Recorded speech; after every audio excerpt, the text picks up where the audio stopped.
just moved over to the right. I'm going to advise you right before you go where it's at and what it looks like, so you know what to expect.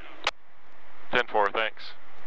Lance just said that big rock is like right in the middle of the line. It just rolled over into the climb. Perfect. There's like a 200-pound boulder that was rolled in, but then it was on the left side of the line so you could use it, and he said now it just rolled right in the middle of it. That sucks. So as it sits right now, it looks like that rock is going to be a passenger tire now.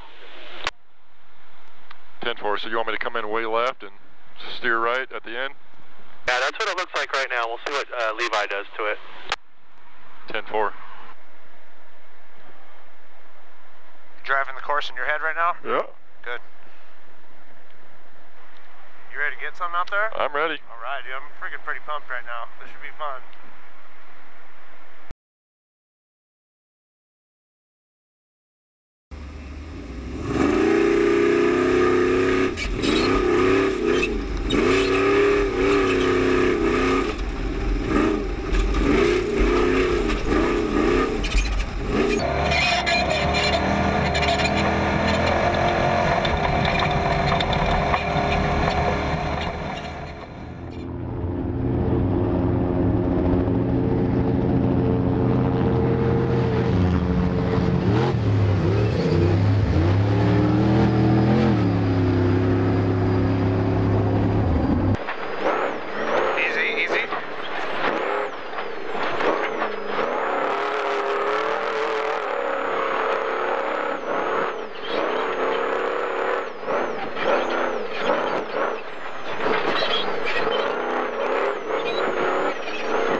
Keep it.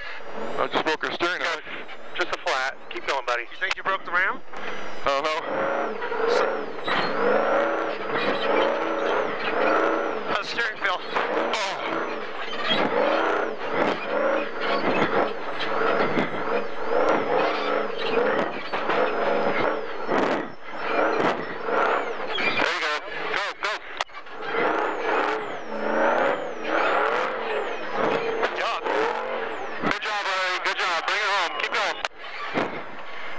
Easy, easy, easy.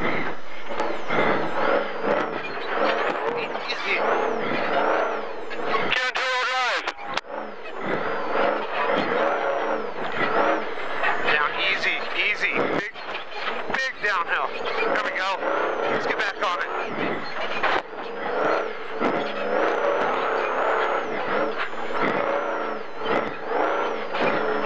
Let's put a time up there.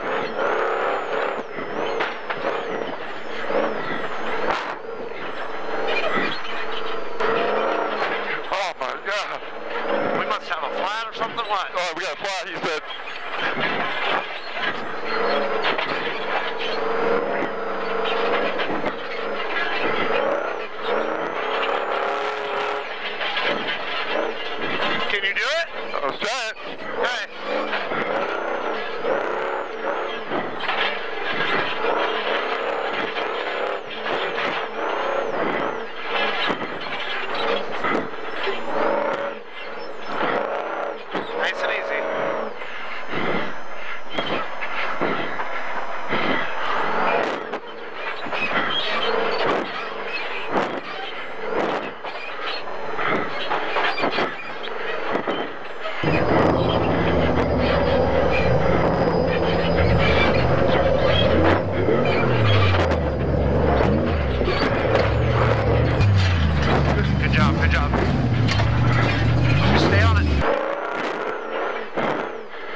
ankle injury.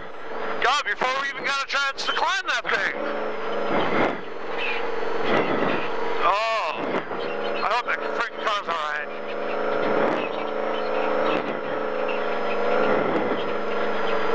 Flat front driver? Left front driver.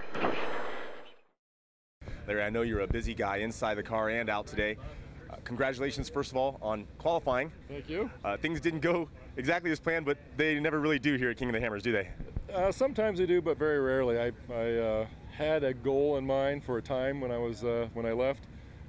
Had gone through this race course or the qualifying course in my head 100 times last night. Knew exactly what I was going to do. Got up to the start line 3 hours before I was supposed to go, so I was kind of frazzled. Wasn't ready yet.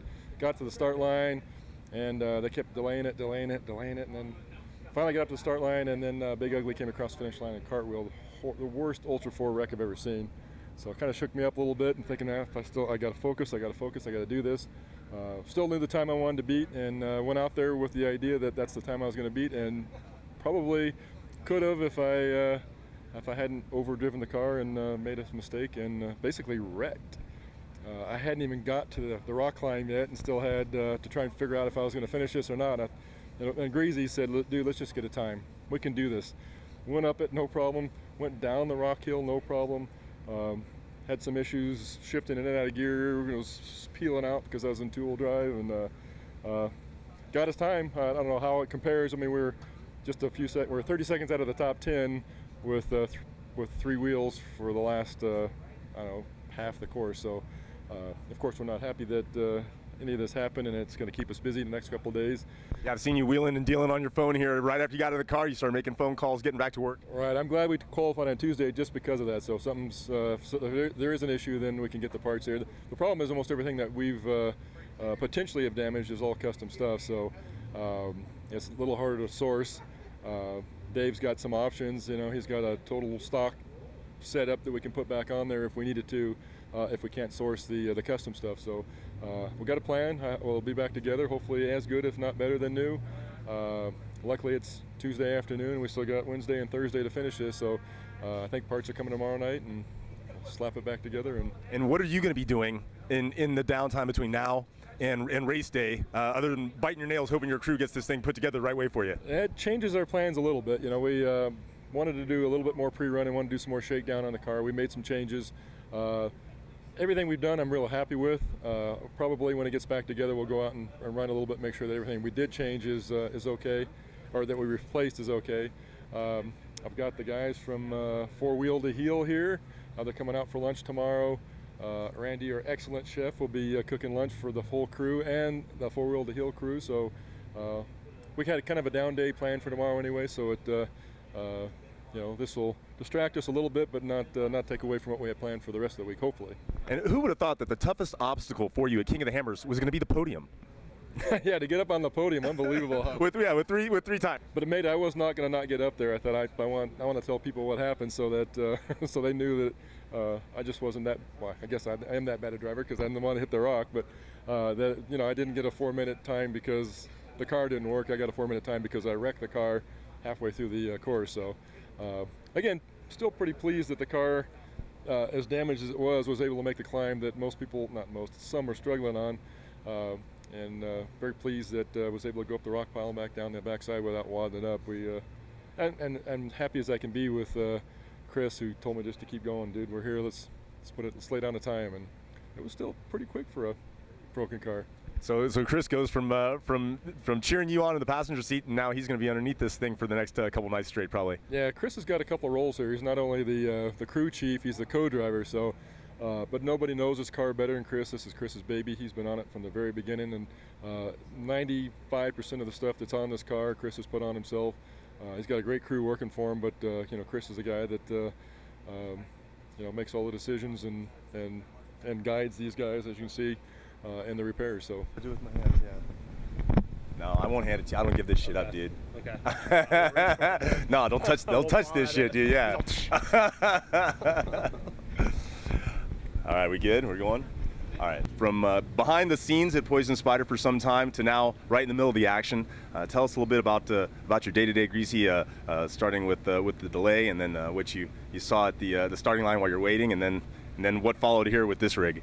So we've been building on it for a while to get it out here to beat it down, and we did, and something broke, and we'll fix it, and we'll break next time. You guys definitely beat it down today, but you still made the qualifying time that you needed to make. So we're going to see you guys again on Friday. Are you expecting some long nights ahead? I'd actually rather have a little bit of work to do before the race and sit around and tap my toes. So we're going to definitely throw it together in these next 2 nights. You like to stay busy out there, right? Should be no big deal. We'll get it back together. Get it back out there. Okay. Anything else you're going to have to inspect? Because you guys finished the last part of that on a flat tire. Or any concerns about the car itself? Our plan was definitely to go in there and beat the car down. We were hoping not to get a flat, but Larry brought it home still, which puts us qualified. We'll be somewhere, and we'll go out there and run it hard and see where we're at the end. I think we can get it back to race condition here in the next 2 days. Should be a competitive car again for sure. Well, we look forward to watching you as you work over the next few days, getting this back ready to go. Thanks a lot, Chris. You got it. Thanks, Adam. Right on. Now, even though there's obviously a lot of work still to be done here on the car, have the nerves settled now that you know you've qualified?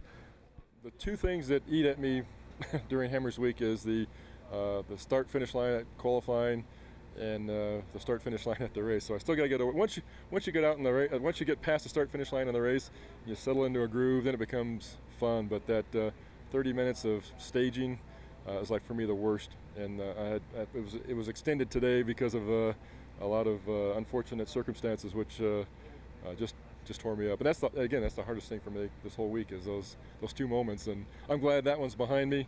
A little bit of a relief. It would have been really nice to have it behind me and have a good-looking car still, or a fresh car. And we'll have it again in a few days. But it sucks that we have to go through all this to get it there again.